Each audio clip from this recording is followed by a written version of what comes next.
La deuxième étape, c'est de faire une analyse de scénario pour évaluer les différents montants à rembourser et faire une meilleure proposition à notre client en fonction de sa quantité accessible. Je vais venir ici dans mon tableau, dans la cellule A12, je vais recopier la formule du montant à rembourser que j'ai initialement calculé. Copie. Et je colle en A12. Ici, je vais conserver la même mise en forme pour des raisons de compréhension.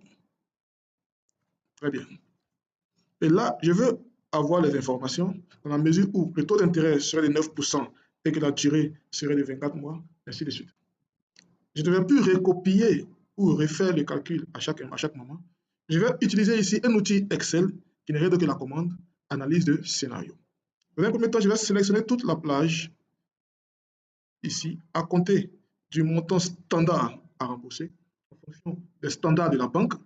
Et je vais ici dans l'onglet Données, le groupe Prévision. Et là, je vais sélectionner Analyse de scénario. Et là, il y a 3 éléments qui s'offrent à moi. Je vais sélectionner le dernier, Table de données. Nous voyons ici qu'une nouvelle boîte de dialogue s'ouvre à nous. On nous demande d'identifier la cellule d'entrée en ligne et la cellule d'entrée en colonne. La cellule d'entrée en ligne ici n'est rien d'autre que la durée. Les lignes sont horizontales, la durée. Je sélectionne ici donc la durée. Et les cellules d'entrée en colonne ne sont rien d'autre que les taux d'intérêt. Le taux d'intérêt ici, qui est de 10. Très bien.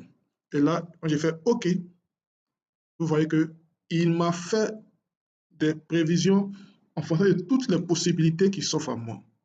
Pour vérifier ici, quand nous venons ici, pour le taux d'intérêt de 10%, avec une durée de 36 mois, point près d'une valeur de 10 millions, vous voyez, la même valeur 322 662 que nous avons trouvé ici se retrouve dans notre tableau.